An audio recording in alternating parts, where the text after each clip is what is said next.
we feed kids with so much of hard work as a life motto, that then sometimes, so if my kids feel that I've spent too much time at work or something, and you try to explain to them what work is and why you do it, then the thing that follows from it is, so then everybody who's not rich didn't work hard, right? Because that's what you're teaching me. Correct. You're teaching me that we're working hard to run our house and family. So the person who I can see on the street asking for money, did they not work hard? Right. And I think intergenerational mobility is important to discuss in that way, to make it apparent to people that the trajectory of your life is not just in your hands in the same way that it is for everyone. Yeah. Which I wouldn't expect kids to just automatically get it. Right. And it would be an important conversation to have. This is if you extend that argument, then it also goes to that whole thing about how people on welfare are lazy. I think that is the same line of argument that, you're on welfare because you don't work hard enough. Right. So, go on. Sorry, I interrupted. Yeah, no. And I was saying that is such a pervasive, pernicious argument, particularly among older people, right? I mean, I live in Chennai, and Tamil Nadu has, there's so much conversation frequently among older people about how agricultural labor is now so difficult to get because people get everything they want and so they're lazy. I'm like, yeah, we need to talk about how wages work. What wages mean. So, or then, Narega has made people so lazy because they, you're not paying them more than what Narega is. Or then Narega has raised agricultural wages, and that's made farming, that's made it very difficult to get labor. It's not made it difficult to get labor. It's made it difficult to exploit labor for very little money. Sure. Yeah. To the listeners who don't know what Narega is, it's basically the government scheme called National Rural Employment Guarantee Scheme, which gives 100 days of work guaranteed to people who want that work at minimum wage. And minimum wage is very minimum right now. And also, the interesting thing is, if you look it up, the stats of Narega, not all states are actually able to give that 100 days also. Yeah, far from it. I think the best that is I think Tripura, if I'm not wrong. This is from memory. यहाँ पे एक figure आ जाएगा जो बताएगा. But I think it's Tripura who is able to, I think, give like around 110 days of work, the best. And the lowest is something like 30s and 40s mein, which is terrible. I mean, like what you were pointing out is that Narega is making people lazy. Narega is a sign of desperation, right? No, it's a sign of society failing you to a point That's that you what. don't So have. you get desperate enough to work for minimum age using this scheme.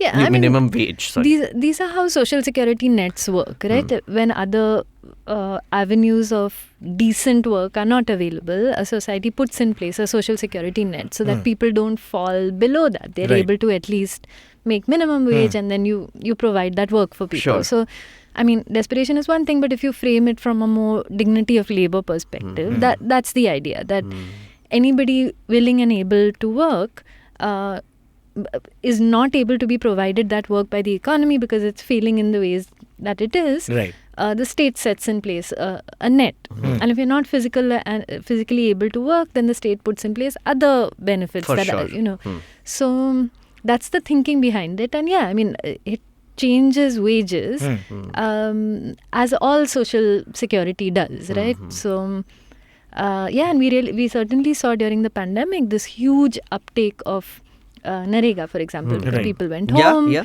There was, very little other work. It became essential. We see rise in women's participation in Narega at times. Right. So yeah, I mean, there's a lot to do. There's a lot more.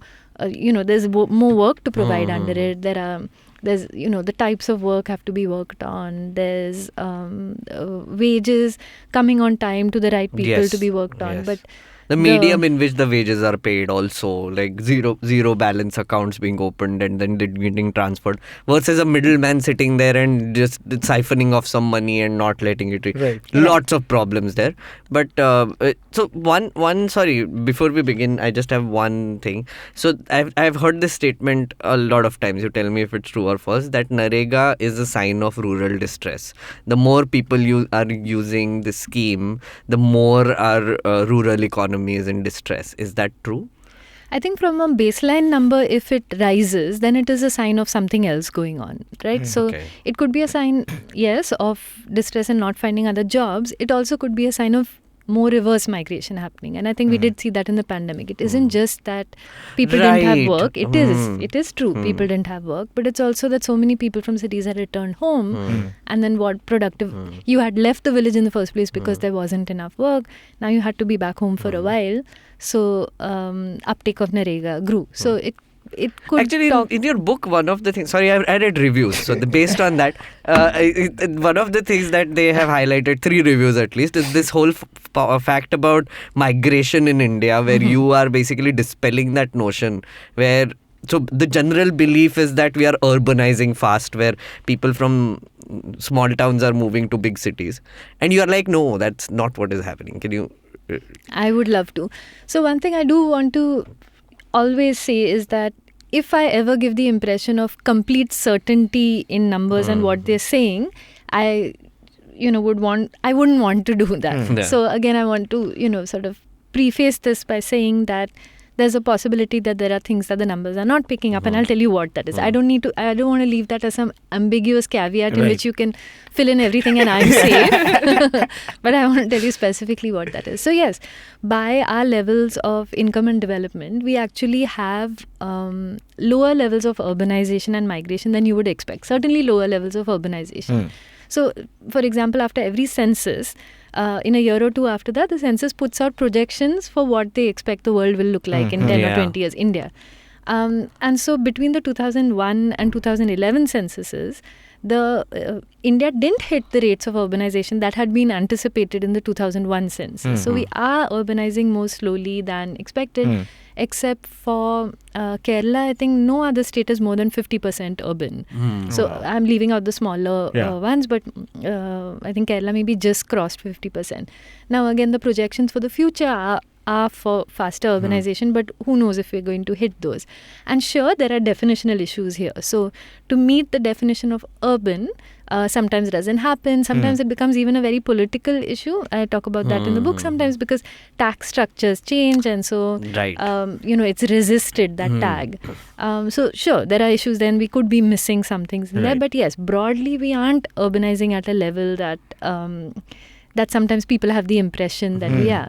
And about migration, well, 2 things that always amaze me. One is that I don't think we adequately realize that rural to rural migration is the vast share of Indian migration. We never think of it as that way. That's so true. If you think of a migrant, what you think of is of a Bihari man taking a train from Bihar to Bombay to work. While rural to rural, female migration for marriage is actually the median migrant in India. Wow. That makes sense. Yeah, because so we have this, caste endogamy, but sort of village exogamy system of marriage, right? So you marry within the broad caste, but not within the, not within your village. Correct. Typically, you marry out of your village. So the female marriage migration is the vast majority of Indian migration. Damn. More than 50%, well over 50%. It's interesting when we did this in another episode as well, where with Maruk, right? Where so it was a chapter on gender, which is, essentially there was this exercise that we will give you some professions and you tell us what you imagine in your head. Like a teacher, female, scientist, maybe female, male, whatever, pilot, male, so things like that. Whenever I'm thinking of a migrant, I'm actually thinking of a man who is coming from Bihar to Bombay. This is it. I'm never thinking about a woman who is getting married and going from one village to the other, or one town to a village, or something of that sort. Yeah.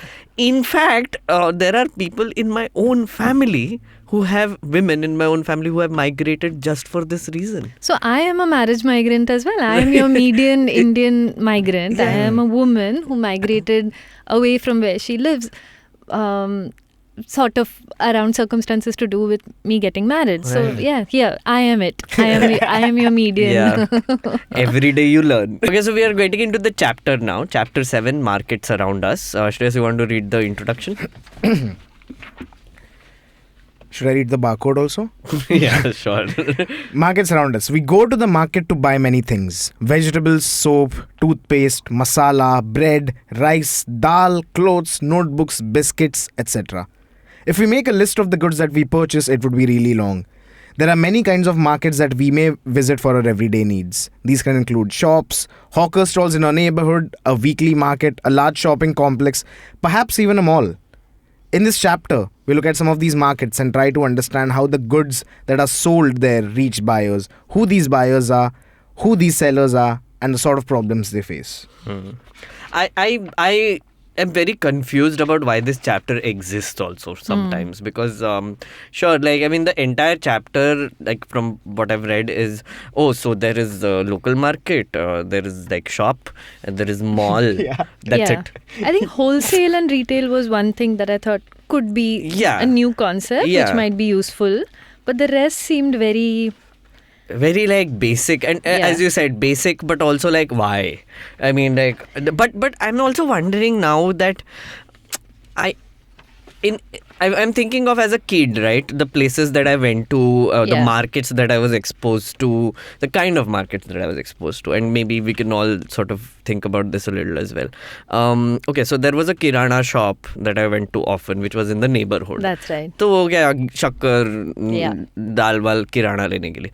Then once a month, because I lived in a joint family, my mom, my aunt, me, and my cousin would go to this supermarket, quote-unquote supermarket. Now, was it Purti? It was Bapat. Bapat, yeah. So did it have like floors and stuff? No, it was just a flat sort of a warehouse building that was converted into like the shelves and everything. AC?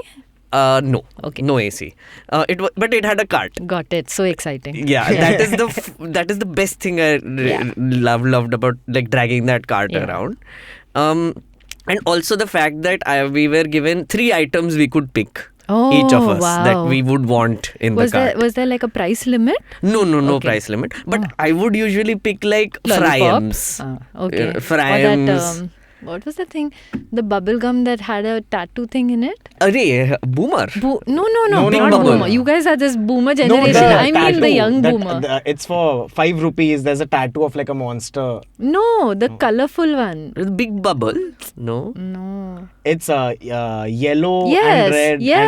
Yes. Okay, at least we're the same bubblegum generation at least. With the panda on top of it? Maybe. If someone from that brand is listening, we will put your name in if you decide to sponsor this podcast. We will find it, we will put it on. And it's like a sweet and sour taste. If I'm not wrong, that's a Dubai brand.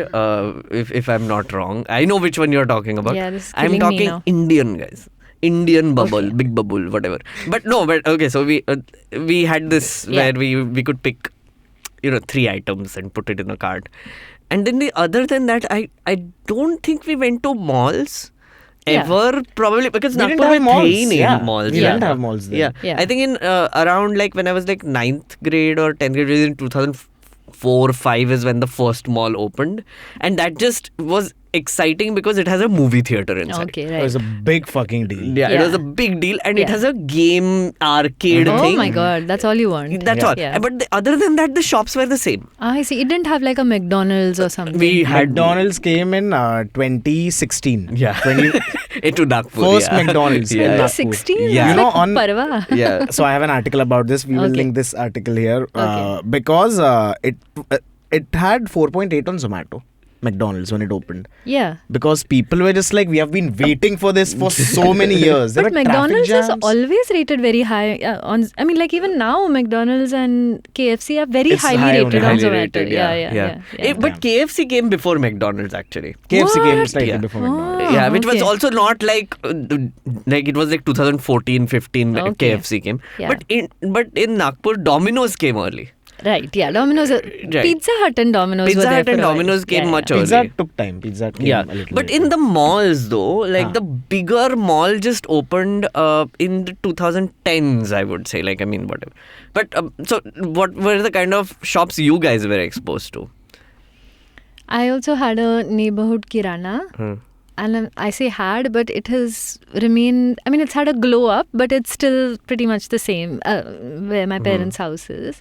But it was more than one kirana, multiple, 2, 3, all sort of related to each other. Marwadi men running it. Yeah, which was great. Also, And you could get kirana everything. ke saath there would be a vegetable shop also, Correct, which is like outside. the neighborhood. Yeah, the same one. Yeah, so that was exactly how it was. Then there's a big vegetable, I wouldn't say wholesale, but a bigger market called Mandai in Pune, which is in like a historical building. So that would be we'd go there as like a fun thing to do, to see, like as far as the eye can see, you can see tomatoes. Right. Your school trip would take you there once in a while. My parents would take School trip would take you to a market. Yeah, it was like it's a historical building. It has like a Ghanta Ghar and it's a big, it's a huge thing. Oh, Mandai interesting. and Pune Okay, is like a big deal. But what did you do there? Go and see everything over there. Just a bhajis. school trip. Bhaji Yeah. dekho. Yeah. Learn little about wholesale ICSE retail. वाले यार ICSE वाले Yeah. पीछे छोड़ देंगे But हमको. did they teach you how to buy things and bargain and all? I don't think nobody's going to teach you to bargain. That's the whole point of this chapter, guys. वहाँ पे लिखा है बहुत No, I think they I should read teach you about to pay fair wages and Correct. not bargain. Correct. भाई, अभी